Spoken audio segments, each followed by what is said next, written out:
بسم اللہ الرحمن الرحیم۔ السلام علیکم ناظرین۔ اللہ عز و جل کا کروڑ ہا کروڑ احسان ہے کہ اس نے ہمیں ماہ رمضان جیسی عظیم الشان نعمت سے سرفراز فرمایا ہے۔ ماہ رمضان کے فیضان کے کیا ہی کہنے، اس کی تو ہر گھڑی رحمت بھری ہے۔ اس مہینے میں اجر و ثواب بہت بڑھ جاتا ہے۔ نفل کا ثواب فرض کے برابر اور فرض کا ثواب 70 گنا کر دیا جاتا ہے، بلکہ اس مہینے میں تو روزے دار کا سونا بھی عبادت میں شمار کیا جاتا ہے۔ عرش اٹھانے والے فرشتے روزے داروں کی دعا پر آمین کہتے ہیں، اور ایک حدیث پاک کے مطابق رمضان کے روزے دار کے لیے دریا کی مچھلیاں افطار تک دعائے مغفرت کرتی رہتی ہیں۔ حضرت سلمان رضی اللہ تعالیٰ عنہ کہتے ہیں کہ نبی کریم صلی اللہ علیہ وآلہ وسلم نے شعبان کی آخری تاریخ میں ہم لوگوں کو وعظ فرمایا کہ تمہارے اوپر ایک مہینہ آ رہا ہے جو بہت بڑا مہینہ ہے، بہت مبارک مہینہ ہے۔ اس میں ایک رات ہے شب قدر جو ہزاروں مہینوں سے بڑھ کر ہے۔ اللہ تعالیٰ نے اس کے روزے کو فرض فرمایا ہے اور اس کی رات کے قیام یعنی تراویح کو ثواب کی چیز بنایا ہے۔ جو شخص اس مہینے میں کسی نیکی کے ساتھ اللہ کا قرب حاصل کرے، ایسا ہے جیسا کہ غیر رمضان میں فرض ادا کیا، اور جو شخص اس مہینے میں کسی فرض کو ادا کرے وہ ایسا ہے جیسا کہ غیر رمضان میں 70 فرض ادا کرے۔ یہ مہینہ صبر کا ہے اور صبر کا بدلہ جنت ہے، اور یہ مہینہ لوگوں کے ساتھ غم خواری کرنے کا ہے۔ اس مہینے میں مومن کا رزق بڑھا دیا جاتا ہے۔ جو شخص کسی روزے دار کا روزہ افطار کرائے، اس کے لیے گناہوں کے معاف ہونے اور آنکھ سے خلاصی کا سبب ہوگا، اور روزے دار کے ثواب کی مانند اس کو ثواب ہوگا، مگر اس روزے دار کے ثواب سے کچھ کم نہیں کیا جائے گا۔ صحابہ نے عرض کیا کہ یا رسول اللہ، ہم میں سے ہر شخص تو اتنی وسعت نہیں رکھتا کہ روزے دار کو افطار کرائے، تو آپ نے فرمایا پیٹ بھر کھلانے پر موقوف نہیں، یہ ثواب تو اللہ جل شانہ ایک کھجور سے کوئی افطار کرا دے، یا ایک گھونٹ پانی پلا دے، یا ایک گھونٹ لسی پلائے، اس پر بھی دیتے ہیں۔ یہ مہینہ وہ ہے کہ اس کا اول حصہ اللہ کی رحمت ہے، اور درمیانی حصہ مغفرت ہے، اور آخری حصہ آگ سے آزادی ہے۔ جو شخص اس مہینے میں ہلکا کر دے اپنے غلام اور خادم کے بوجھ کو، حق تعالیٰ اس کی مغفرت فرماتے ہیں اور آنکھ سے آزادی فرماتے ہیں۔ اور 4 چیزیں اس مہینے میں کثرت سے رکھا کرو، جن میں 2 چیزیں اللہ تعالیٰ کی رضا کے واسطے، اور 2 چیزیں ایسی ہیں جن سے تمہیں چارہ کار نہیں۔ پہلی 2 چیزیں جن سے تم اپنے رب کو راضی کرو وہ کلمہ طیبہ اور استغفار کی کثرت ہے، اور دوسری 2 چیزیں یہ ہیں کہ جنت کی طلب کرو اور آگ سے پناہ مانگو۔ جو شخص کسی روزے دار کو پانی پلائے،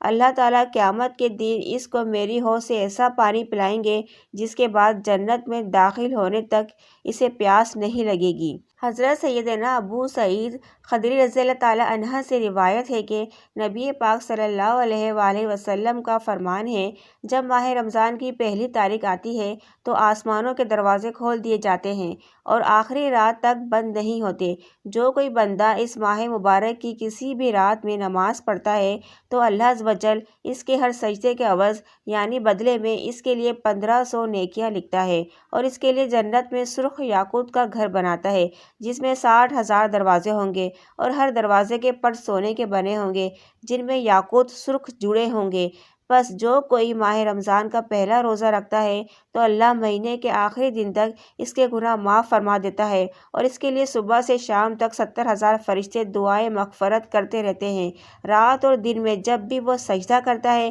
اس کے ہر سجدے کے عوض یعنی بدلے میں اسے جنت میں ایک ایسا درخت عطا کیا جاتا ہے کہ اس کے سائے میں گھڑ سوار 500 برس تک چلتا رہے۔ اللہ پاک کا یہ اس قدر عظیم احسان ہے کہ اس نے ہمیں اپنے حبیب نبی پاک صلی اللہ علیہ وآلہ وسلم کے طفیل ایسا ماہ رمضان عطا فرمایا ہے کہ اس ماہ مکرم میں جنت کے تمام دروازے کھل جاتے ہیں اور نیکیوں کا اجر خوب بڑھ جاتا ہے۔ بیان کردہ حدیث کے مطابق رمضان المبارک کی راتوں میں نماز ادا کرنے والے کو ہر ایک سجدے کے بدلے میں 1500 نیکیاں عطا کی جاتی ہیں، نیز جنت کا عظیم الشان محل بنایا جاتا ہے۔ اس حدیث مبارکہ میں روزے داروں کے لیے یہ بشارت عظمیٰ بھی موجود ہے کہ صبح تا شام 70,000 فرشتے ان کے لیے دعائے مغفرت کرتے رہتے ہیں۔ رمضان المبارک میں اللہ تعالیٰ اپنے بندوں پر 5 خصوصی کرم فرماتا ہے۔ حضرت سیدنا جابر بن عبداللہ رضی اللہ تعالیٰ عنہ سے روایت ہے کہ نبی پاک صلی اللہ علیہ وآلہ وسلم کا فرمان شان ہے، میری امت کو ماہ رمضان میں 5 چیزیں ایسی عطا کی گئی ہیں جو مجھ سے پہلے کسی نبی علیہ السلام کو نہ ملی۔ نمبر 1، جب رمضان المبارک کی پہلی رات ہوتی ہے تو اللہ عز و جل ان پر رحمت کی نظر فرماتا ہے، اور جس کی طرف اللہ عز و جل رحمت فرمائے اسے کبھی بھی عذاب نہ دے گا۔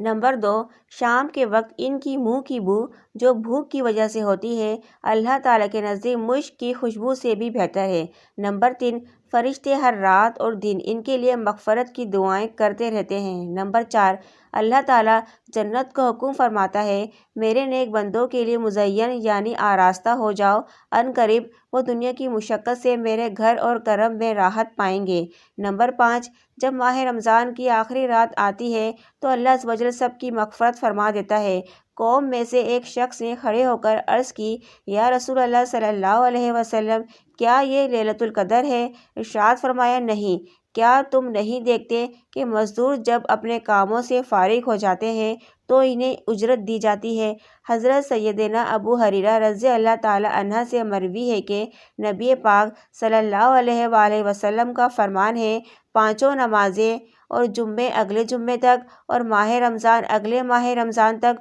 گناہوں کا کفارہ ہے، جب تک کہ کبیرہ گناہوں سے بچا جائے۔ حضرت سیدنا عبداللہ بن مسعود رضی اللہ تعالیٰ عنہ سے روایت ہے کہ نبی پاک صلی اللہ علیہ وآلہ وسلم کا فرمان ہے، رمضان شریف کی ہر شب آسمانوں میں صبح صادق تک ایک مرادی یہ ندا کرتا ہے، اے اچھائی مانگنے والے، مکمل کر یعنی اللہ تعالیٰ کی اطاعت کی طرف آگے بڑھ اور خوش ہو جا، اور اے شریر شر سے باز آ جا اور عبرت حاصل کر۔ ہے کوئی مغفرت کا طالب کہ اس کی طلب پوری کی جائے، ہے کوئی توبہ کرنے والا کہ اس کی توبہ قبول کی جائے، ہے کوئی دعا مانگنے والا کہ اس کی دعا قبول کی جائے، ہے کوئی سائل کہ اس کا سوال پورا کیا جائے۔ اللہ تعالیٰ رمضان المبارک کی ہر شب میں افطار کے وقت 60,000 گناہ گاروں کو دوزخ سے آزاد فرما دیتا ہے، اور عید کے دن سارے مہینے کے برابر گناہ گاروں کی بخشش کی جاتی ہے۔ ایک اور جگہ نبی پاک صلی اللہ علیہ وآلہ وسلم کا فرمان ہے، اگر بندوں کو معلوم ہوتا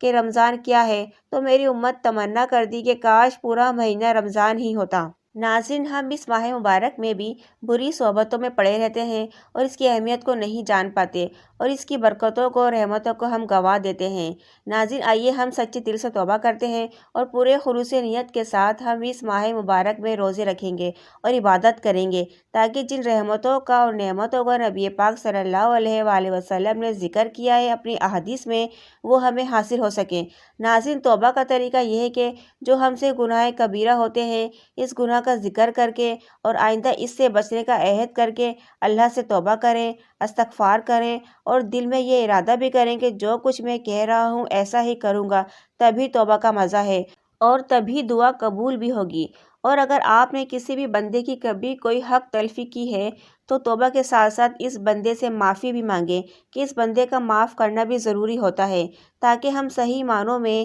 اللہ کی مکمل طور پر خوشنودی حاصل کر سکیں اور اللہ کی رحمت و فضیلت سے سرفراز ہو سکیں۔